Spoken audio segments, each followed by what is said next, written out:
Hey y'all, welcome to or back to Growth Rising. I know it's been a minute since I made a video. We were in the middle of moving. Things basically started getting hectic and I didn't have time to make a video, but now I do because I was thinking, I'm ready to make a video again. But yeah, I'm Bird. I'm sorry I didn't introduce myself, but I'm Bird here at Growth Rising. Hopefully you like the content. I basically talk about a lot of things dealing with astrology. And today I'm going to talk about the six axes in astrology. You know, the axes that are just basically like the polar opposites. Like I feel like I did not say that right or describe it well enough. But basically, there's Aries and Libra. Well, kind of like the polar opposites or the sister signs. Um, whichever way you're more familiar with it, that's what I'm going to be talking about today. And so, of course, I'm going to start with Aries and Libra, the start of the zodiac and the middle of the zodiac, or start of second half. But yeah, excuse me. So, Aries is, well, first, the theme of the Aries and Libra axis is self and others, or self and partnership, because Aries is, of course, all about itself. More of like, how can I fix it? What do I want to do? What makes me happy? And Libra is more of, how will this help this other person, or how will this work with these other people? So they're dealing with self and others, basically. um they both do value boundaries and stability. Aries is more of the one to kind of like start their boundaries, and I mean start the um like be the ones to kind of like push that stability, because they're more of the, this is what I want to see, so I'm going to do whatever I can to see it. That's more of Aries. And Libra are the ones who's like, I want to make sure I get that stability. So they're kind of like more on the receiving end of it. And if the angle just changed, it's just because to me I kind of looked like I was a little sideways, so I just wanted to correct that. But next we're going to be talking about Taurus and Scorpio. Now, Taurus and Scorpio, their theme is value. Um, Taurus, they're all about, being um well, they value comfort. That's the best way I can put it. I was gonna say about being, comfortable and whatever best suits them. That's what they like. And they are earth signs, so they're very grounded, materialistic. Not always a bad thing, but they are materialistic. And Scorpio, they are more of the emotions. They value emotions. And um, another thing with the Taurus and Scorpio is that Taurus likes pleasure. I don't know if you know any Taurus, but they want to eat good food. They want to dress well. They want to live well. Like, they want, not necessarily, they're not bougie, but they just know what they like, and they're going to do what they have to do to get what they like. I mean, Taurus are not going to be the ones to, you know, be the most energized, but they know how to work to get what they want, because they want to get the stuff that's going to please them, and they'll give it to themselves. They don't have to wait for somebody else. Um, and Scorpio, they they like to challenge the dynamics. They love challenge. A lot of they're a lot about transformation. So, Scorpios is not just going to stay in one spot. They're not as comfortable in one spot as a Taurus is, because Scorpio gotta challenge something. They gotta change. They gotta do something. Taurus, they're like, I'm chill, I'm good, because Taurus are more about being comfortable. They're comfortable in their one spot, whether it's good or bad for them. They're comfortable in that one spot. That's what they're used to, and that's just how they are. Scorpios, on the other hand, are like, okay, this one spot is nice, but how can I make it better? Or how can I challenge it? Or is this really the spot that I need? Like, they're going to be challenging things that, for one, Scorpio are about transformation. They're about, going deep. They're about getting into whatever it is they really want to get into. And that's kind of like where they balance each other out. Um, like they both do like stability in relationships. Taurus are like, I'm a stable person, and so our relationship is going to be, you know, about stability.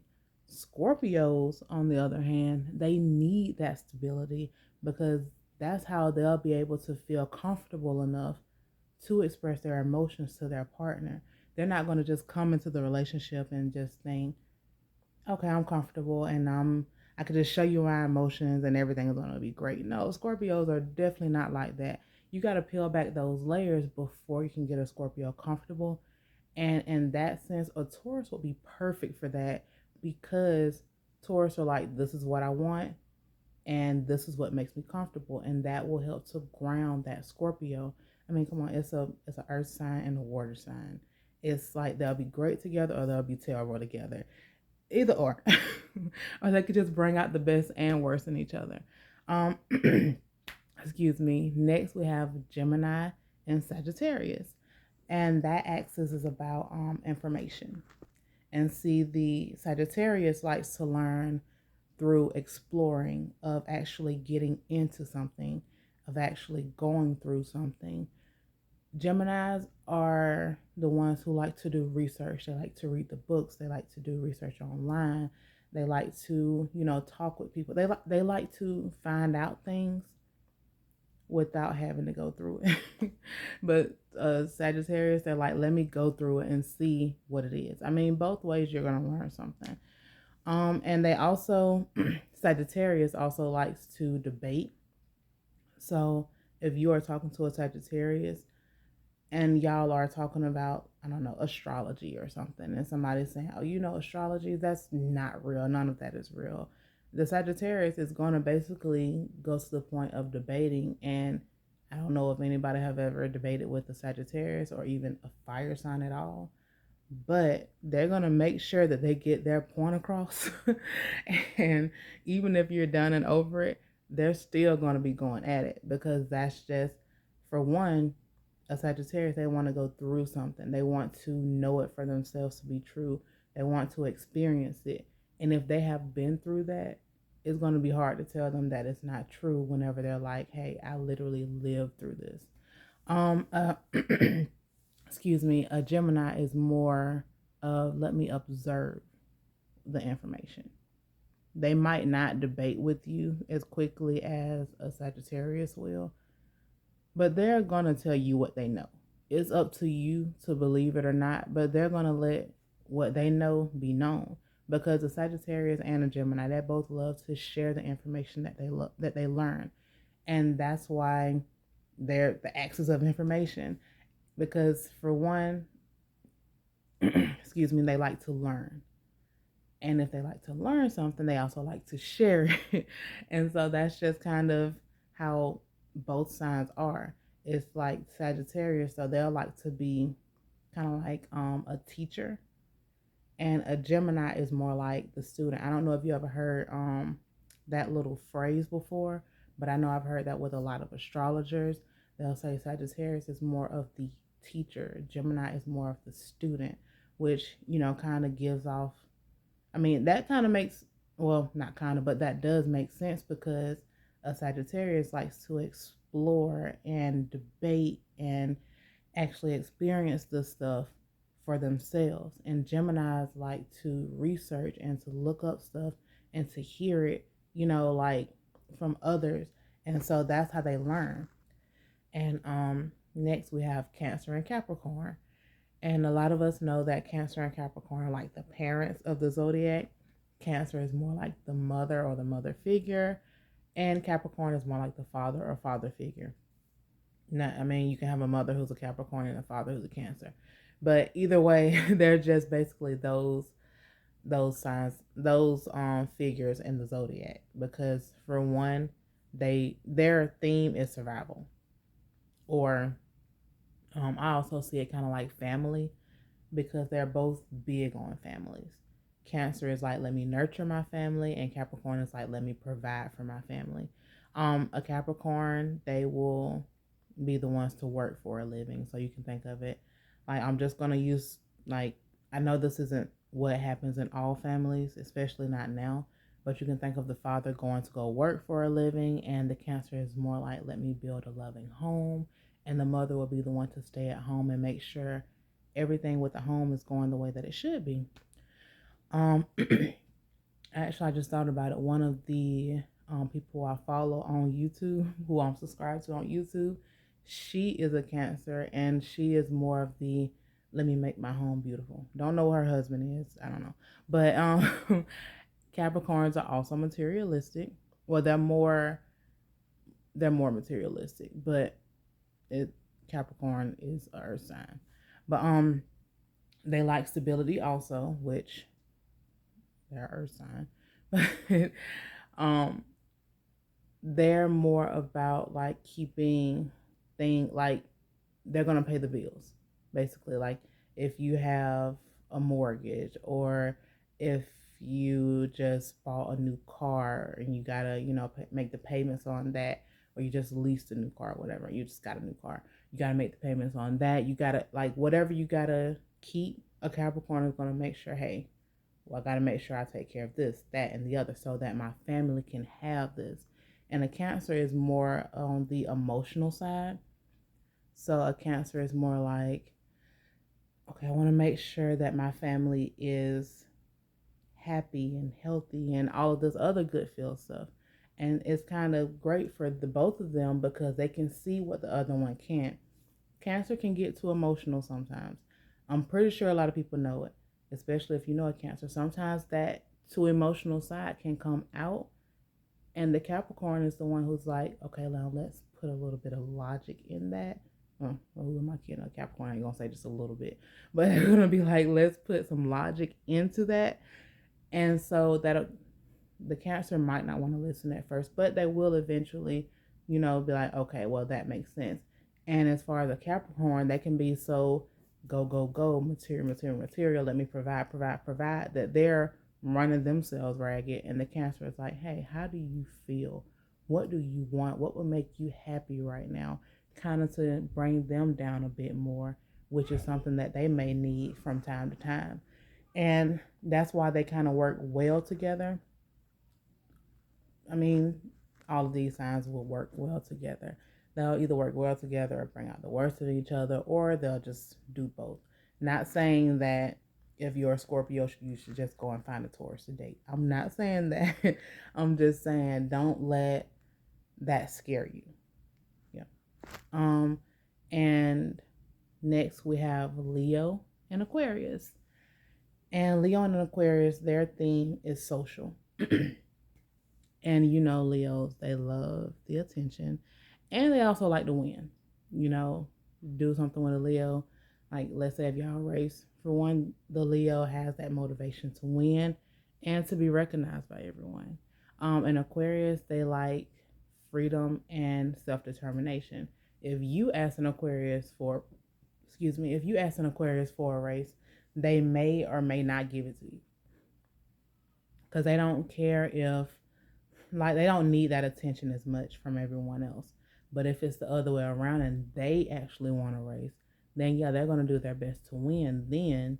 But they're not just going to be like, okay, you want to race, let's go at it, yada yada yada, because they're more self-determined as a Leo. Not saying that a Leo never has self-determination. It's just that others really will help to push that Leo, help to give them that boost that they need. Leos also like to connect with others, and Aquarius, they like to be alone. Like, they don't mind being around other people, don't get me wrong, but in Aquarius, they like to recharge on their own. They don't want to always be around others. I mean, sometimes other people, like, if you're always around other people, it can get a little tiring. Sometimes it can make you drained from being around other people all the time. That's how the Aquarius feels. And the Leo, they just like to connect with people. They love to be around others. They like to be in groups. They love that stuff. Um, Under pressure, a Leo is more reactive. So if you act, they're going to react. They might not even think about it first, but it's just going to come out, or they're just going to do it. And an Aquarius, under pressure, they're just going to detach. They're like, I ain't got time for this. I'm finna go. You do what you do, and I'm going to do what I do. And that's just going to be that. That's more of how an Aquarius looks at it. But don't get me wrong, both of them can shine in groups. It's just that the Leo may feel as if they need the group more than the Aquarius does. The Aquarius is more like, I'm just gonna chill. And also they both can bring people together. Like Aquarius, if they want to get some kind of gathering together or plan something, oh, they're gonna be on it. They're gonna be around those people. And then plus they get to pick the people who they're being around. And they like to be around the people who they want to be around. A Leo, they don't mind being around anyone. I mean, I guess if y'all bump heads a lot, they might eventually get tired of that, maybe, or they might like that tension. They might like that drama because I mean, we are talking about Leos, but they both know how to shine very well because, like, okay, example, a Leo, they can be up on all the latest trends and all the latest slang and all the other good stuff. In Aquarius, like let's say with the ripped jeans, Aquarius probably were wearing that years ago before it became so big. And now it's like, okay, everybody's wearing it. People are like, hey, I remember when you used to wear these, yada yada yada. They're like, yeah, I did. I'm over it now. And they both have that kind of like that that je ne sais quoi. I'm just playing, but they both kind of just have that vibe or that aura where it's like you're cool. Like a Leo is more like I want your attention, and Aquarius is more like I don't need it, but people will still give it to them either way. I mean, because they're both pretty cool. And last but not least, we have Virgo and Pisces. Earth and water again. But their theme is service. And a Virgo, they like to serve physically. If you need something done, like let's say a job, they might be somebody who comes around cleaning other people's homes. That could be something that a Virgo does. Or if you just move and you need somebody to help and come to clean your house before you move in, a Virgo would be a lot better at that than a Pisces. I'm just saying, unless this Pisces has a lot of Virgo placements or a Virgo rising, they would just be better at it. And also, hopefully, the Virgo doesn't have a lot of Pisces placements or Pisces rising. But the Pisces are more of the dreamer. They like to be in la la land sometimes. That what makes them happy, and helping out physically is what makes a Virgo happy. A Virgo actually, well, also not actually, but a Virgo likes to organize things. They like to get stuff in order the way that it should be.